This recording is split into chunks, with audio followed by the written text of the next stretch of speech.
Olá, eu sou o professor Sandro e estou aqui para te convidar para mais uma aula de física. Vamos a ela? O tema dessa aula é a carga elétrica. Seu entendimento nos possibilita avançar sobre a discussão da constituição da matéria, sobre os átomos e as partículas subatômicas, avançando também sobre o entendimento da força elétrica e do campo elétrico.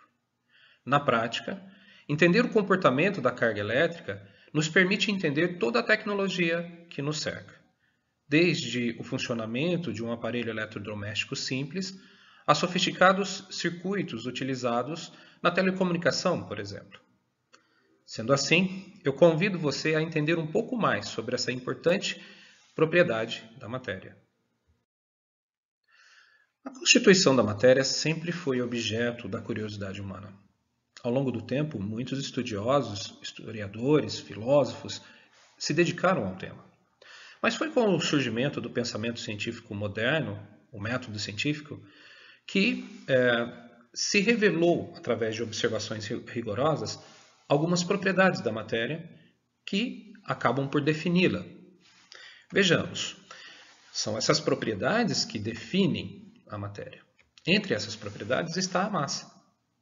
A massa é mais do que simplesmente uma quantidade de matéria.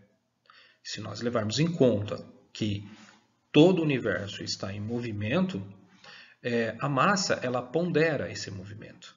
Ela tem essa característica de ponderação do movimento através de uma outra característica definida como inércia. Em sim, alterar o estado de movimento de uma quantidade de matéria, de uma massa, há uma certa dificuldade de se fazer isso. Então, a massa ela pode ser entendida, sob o ponto de vista dinâmico, como a medida da inércia dessa quantidade de matéria. Mas massa é mais do que isso, né? Newton, em sua teoria da gravitação universal, percebe o quê? Que existe uma força de interação entre massas. Essa força é proporcional a essa massa, é proporcional a essa quantidade de matéria. Newton chamou essa força de força gravitacional. Observe que é uma força fundamental da natureza, que surge devido a essa propriedade chamada massa. Hoje o que nós sabemos é que grandes concentrações de massa produzem intensos campos gravitacionais, intensas forças gravitacionais sobre corpos que têm massa. Uma segunda característica, uma segunda propriedade é o fato de o universo estar preenchido com matéria. Então, a matéria ela ocupa lugar no espaço. E ao ocupar lugar no espaço, nós podemos definir características que estão associadas a essa relação entre massa e volume. Características como a massa específica de uma substância pura ou a densidade de uma massa, de uma quantidade de matéria, num certo momento, que é uma característica transitória, que pode variar com o tempo. E, por fim, a propriedade que é tema dessa aula, a carga elétrica.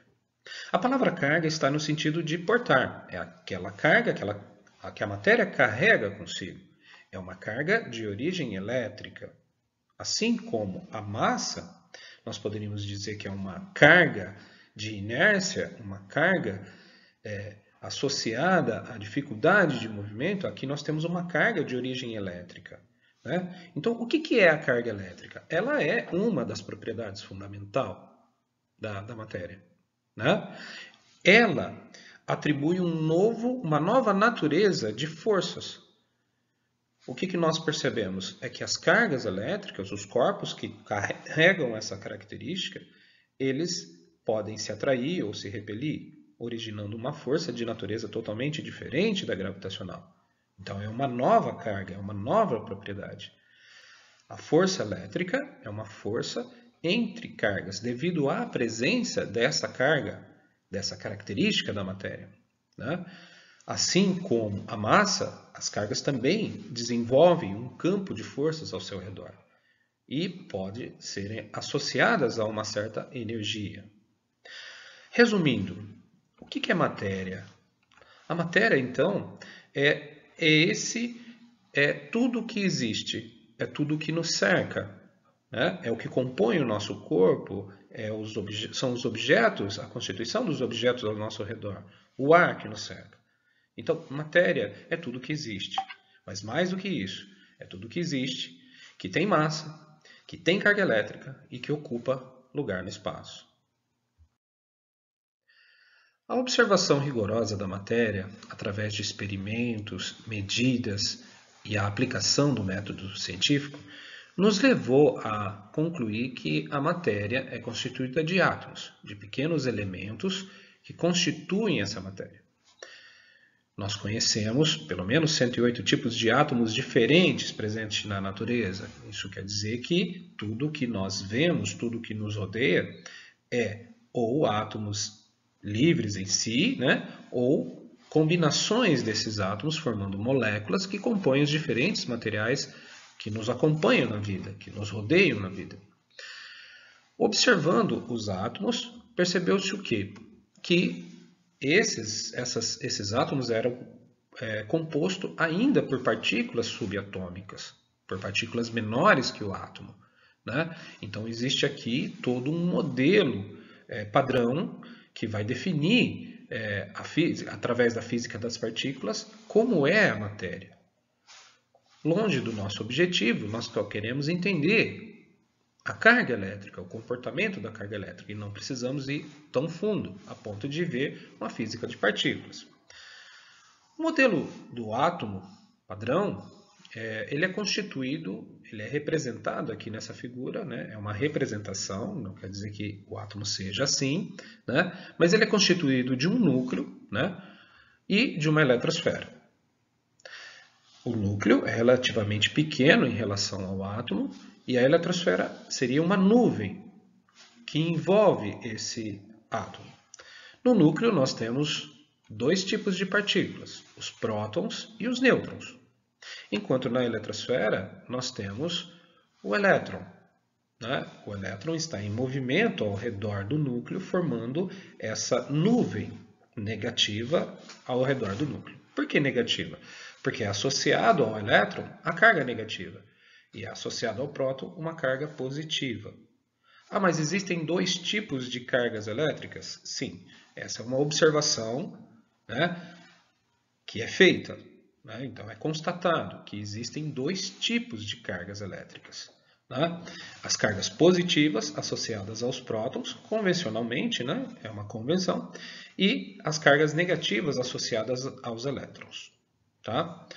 O que se sabe, então, é que um átomo, ele, no seu estado fundamental, ele é neutro, assim como a maior parte das substâncias e objetos que nós temos ao nosso redor. Eles são eletricamente neutros. Por que isso acontece? Porque a carga de um próton tem o mesmo valor em módulo do que a carga de um elétron. Então, o número de prótons e o número de elétrons sendo iguais num átomo fundamental, significa que aquele átomo ele é eletricamente neutro, assim como a grande parte dos objetos que nos rodeiam. Né? O que nós sabemos? Então, que naturalmente todo o corpo ele tem a tendência, ele tende a ser eletricamente neutro. Ou seja, o número de cargas elétricas positivas é igual ao número de cargas elétricas negativas. Essa é uma tendência da natureza, que os corpos sejam eletrostaticamente equilibrados. Tá? E um outro comportamento que a gente observa nas cargas elétricas é a questão da atração e da repulsão. Então, a força elétrica entre cargas, a força devido à presença da carga elétrica é chamada de força elétrica, né? E ela obedece a esse comportamento. As cargas elétricas de sinais diferentes, elas se atraem, enquanto as cargas elétricas de mesmo sinal se repelem. Observe que esse fato ele concorda com o equilíbrio eletrostático dos corpos. Então, se existe um corpo com excesso de cargas positivas e outro com excesso de cargas negativas, a tendência é que eles se atraiam. E uma vez se tocando, esse equilíbrio eletrostático vai ser buscado, vai ser alcançado ou buscado. Né? Então, o corpo sempre tende à neutralidade elétrica. E esse princípio de atração e repulsão explica isso. Resumindo, então, as informações que nós temos sobre a carga elétrica, nós sabemos que a carga elétrica de um próton tem o mesmo valor da carga elétrica de um elétron, e mais, se essa carga está associada ao elétron e ao próton, ela tem um comportamento quantizado. Isso quer dizer que nós podemos considerar como a carga de um elétron ou de um próton como sendo uma carga elementar, uma carga, um pacotinho de carga, né? Então, esses elétrons e esses prótons, eles carregam consigo uma quantidade de carga, que é a chamada carga elementar. Esse valor ele foi medido através de um experimento, né? E nós chegamos a esse valor de 1,6 vezes 10 a menos 19 Coulomb, né? Então, essa é uma quantidade. Coulomb é a unidade de quantidade de carga no sistema internacional. Mais tarde nós vamos definir Coulomb. Então, o que nós podemos dizer?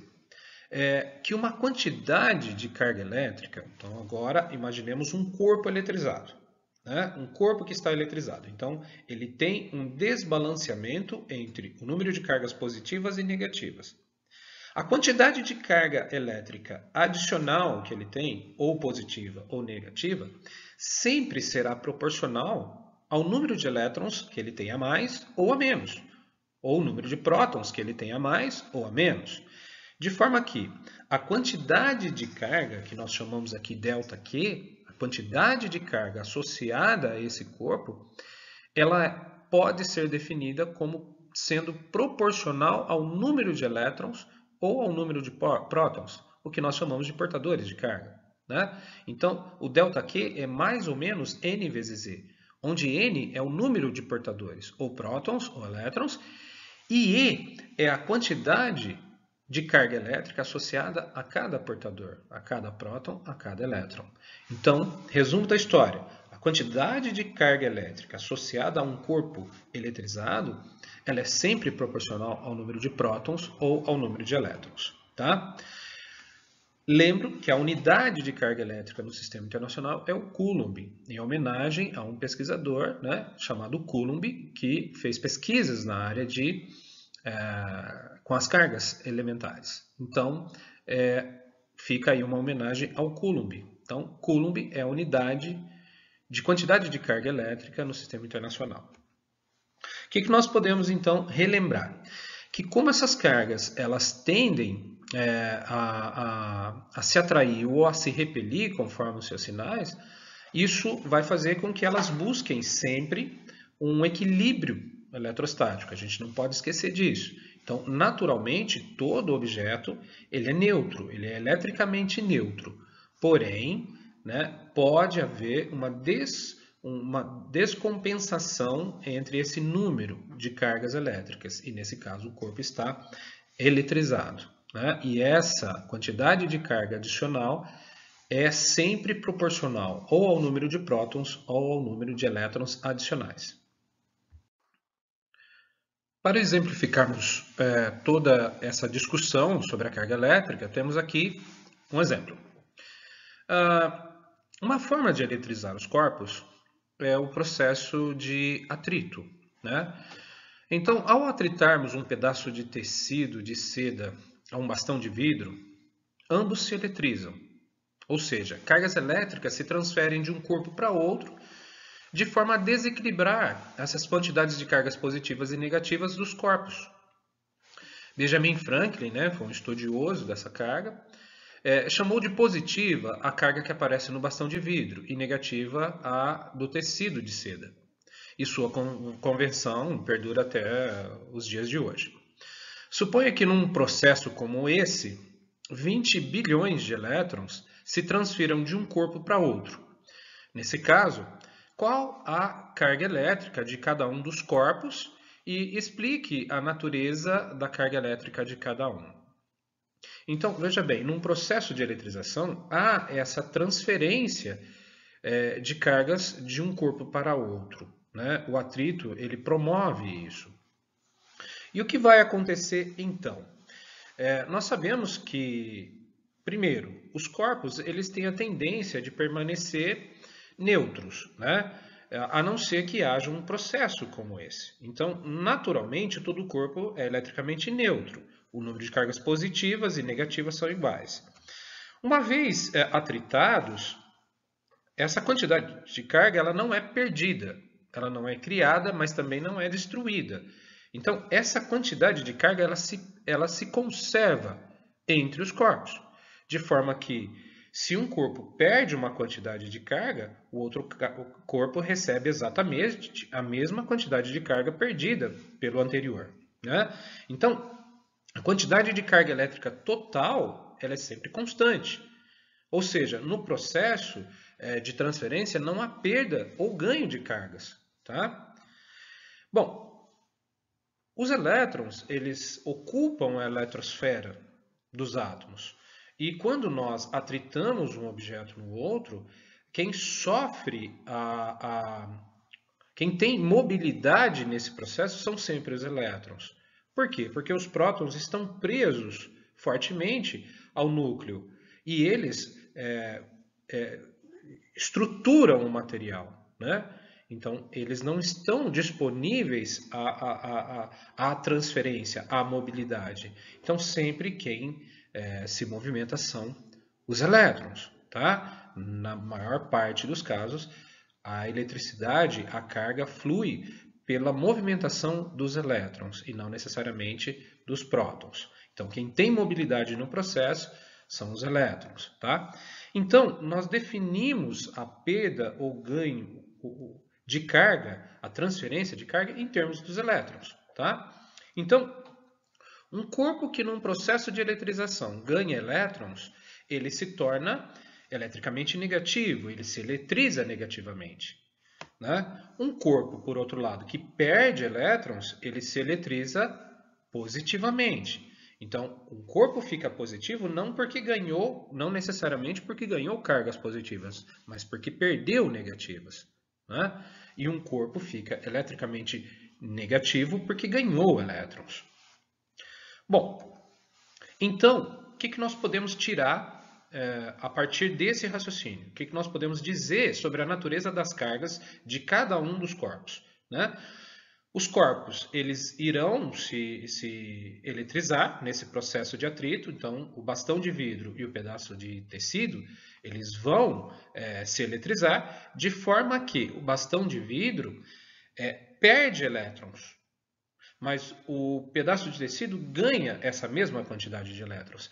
Portanto, eles vão estar eletrizados com a mesma quantidade de carga, porém com sinais diferentes, né? Então, o bastão fica positivo, porque perdeu elétrons, e o pedaço de seda, de tecido de seda, fica negativo, porque ganhou elétrons. Sabendo então que os corpos adquirem cargas elétricas em igual quantidade com sinais diferentes, nós sabemos que essa quantidade de carga é proporcional ao número de elétrons, e que nesse processo foram trocados 20 bilhões de elétrons. Um dos corpos perdeu 20, o outro ganhou 20. Continuando, nós sabemos também que cada elétron ele tem uma carga, ele carrega uma carga de 1,6 vezes 10 a menos 19 coulomb, né? Então, nós podemos calcular essa quantidade de carga, né? Escrevendo de forma mais conveniente esse número, 20 bilhões, nós vemos que ele é 20 seguido de 9 zeros, o que nos dá, em notação científica, 2 vezes 10 a décima elétrons trocados, né?